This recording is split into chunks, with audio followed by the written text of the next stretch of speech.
Hey, what's up everyone? I want to try something different for the channel. I want to talk about some retro games. If you guys haven't watched my streams lately, I've been streaming some old school games. On this video I want to go over the original Mortal Kombat and the impact it made. The gameplay will be from the Mortal Kombat arcade collection from the Xbox Arcade. The game was developed in the early 90s by Midway. It was a fighting game involving real life actors into the game. It wasn't the only game that did this. I believe Pit Fighter did the same. I remember seeing Mortal Kombat in the arcade cabinets, so it was very unique. Seeing the realistic characters fighting with buckets of blood flying everywhere. If you owned the home ports when they were released in the 90s, they were distributed by Acclaim Games. I remember having this back for the Sega Genesis. I remember there was a secret code for the uncut blood and fatalities to be seen on the Genesis port. I do recall that the Super Nintendo version was censored, so no blood and lame fatalities. Another thing worth noting that Mortal Kombat has the reputation for replacing words that starts with C with K's. Also, Mortal Kombat looks like it got some influences from the movie Big Trouble in Little China, from its character designs and cheesy special effects. Mortal Kombat was more known for inspiring the video game rating, mainly for the blood and fatalities, which were finishing moves in the game. However, I think there were other games that were more graphic than Mortal Kombat, which proves if it's more popular, it's controversial. As far as plot goes, the main focus is that there's a martial arts tournament that takes place. Each combatant will represent a realm. However, Earthrealm is in danger since it's close to being invaded by Shao Tsung, the host of Mortal Kombat and the servant of the Emperor Shao Kahn. That's our main antagonist, by the way. He's a sorcerer who has the ability to shapeshift as well. I might as well go over the characters as well. Liu Kang, a Shaolin monk who has entered Mortal Kombat. He is believed to be the descendant of the great Kung Lao. His moveset is fireballs and a flying kick. His appearance is obviously inspired by Bruce Lee, which ironically he originally was supposed to be bald to look like the similar monks. We have Johnny Cage, a martial art actor who has entered the Mortal Kombat tournament to build up his reputation for Hollywood, but has no idea what he's really getting himself into. Johnny's moveset has a green bolt projectile, his infamous shadow kick which provides an after image when he kicks you, and his ball buster which doesn't work on Sonya Blade. And just like Liu Kang, he's influenced by another actor. In this case it's Jean-Claude Van Damme. Sonya Blade is a special force agent. I think she's a lieutenant.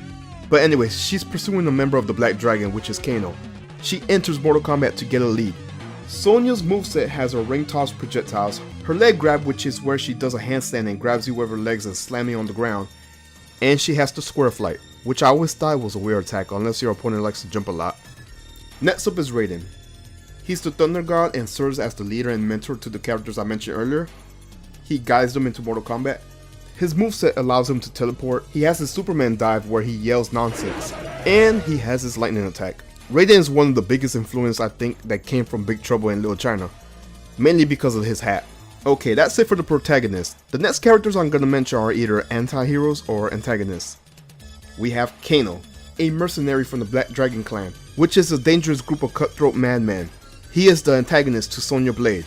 His moveset includes his cannonball spin attack and his knife projectiles. As far as appearance, I always thought that the metal plate on his face was a nod to Arnold Schwarzenegger's look to the Terminator. And they both have the red lighted eyes as well. I don't know, what do you think? The next character I'm gonna mention is Sub-Zero. He's one of the members of the Lin Kuei clan. His moveset involve a freeze ball and a slide. We also have Scorpion, who has a huge hatred towards Sub-Zero. It's not just a rivalry, but more of vengeance towards him. His story is quite complex, but long story short, Scorpion seeks out Sub-Zero for the death of his clan and family. There's more to the story, but as far as the first MK is concerned, Sub-Zero was involved in killing them.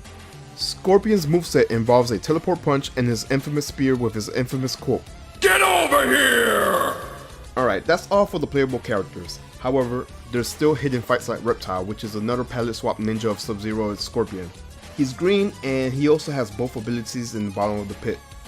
After taking on all the combatants, you will also have a mirror match. This is where you fight the same character you play as. You will also have endurance battles before reaching the final battles. The final battles involve the Mortal Kombat champions of Outworld, the 4-armed half-human half-dragon Goro. Goro is straight up brute strength, and some of your special attacks will be immune to him. The final boss will be the sorcerer Shang Tsung. He's the main host of the tournament. He can shapeshift to all the combatants, and he has his own fireball attacks. His appearance also looked like he came from Big Troubles in Little China. So yeah, that's all the characters from Mortal Kombat. This game is definitely known for its impact in the 90s, its visuals, its gruesome fatalities. Gameplay doesn't involve much strategy, mainly because the controls didn't age well, no combos or anything special like that, just specific clunky attacks along with special attacks. Mortal Kombat is also one of the first games to introduce a ladder scheme where you get an idea of what your opponents are once you start arcade mode. Other fighting games will have a similar route, but it's more of a road to final boss. A good example of what I mean is Street Fighter. However, Mortal Kombat's ladder just reveals all the opponents as soon as the arcade mode starts. As far as the impact of the story goes, I will be heading to spoiler territory, so you could click here to skip ahead. For the most part, from the end credits, it's confirmed that Liu Kang won the tournament by defeating both Goro and Shang Tsung. Scorpion kills Sub-Zero. Earthrealm is safe from Outworld. And I also think Sonya and her special forces got captured by Shang Tsung. And I think that's pretty much it for Mortal Kombat 1's storyline. The game shares its controversy and spawned some sequels, which I will definitely go over in future videos as well. If you guys are interested in more of the world of Mortal Kombat, there is a Mortal Kombat Encyclopedia in the works that needs some signatures to get recognitions from Warner Brothers and NetherRealm Studios to get made. I will leave a link to sign the petition. I feel like this project was made with lots of time and dedication, and I feel like this is something any Mortal Kombat fan should add to their collection. Thanks for watching. This is my retro gaming section, and I hope you guys enjoy what you see. Make sure to like the video if you like it, comment on your experience on the first Mortal Kombat game, and if you guys haven't already, make sure to hit the bell to get notifications from the channel, and subscribe for more content. I am out. Peace.